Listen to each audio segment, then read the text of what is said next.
چې جب سپک کړي سپکیږي هغوی چې جب ورک کړي ورکیږي هغوی فخر افغان بابا پخوا ویل چې نه یو کیږي نو غر کیږي هغوی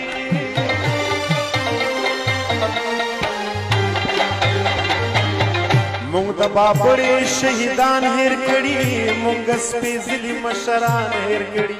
مونږ د میوند ملالۍ نه پېژنو مونږ افکار د باچا خان هېر کړي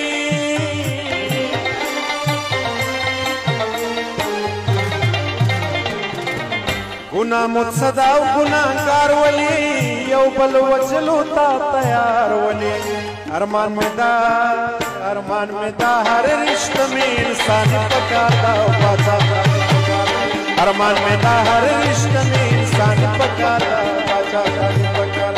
پښتنو داسې خوار و زار ولې روان بلارې بیلا ولې سوچ خو موږ ته ستاسو د سوچ ترجماني پکار دا او باچا خان باچا خان پکار دا باچا خان پکار دا باچا خان پکار دا باچا خان پکار دا باچا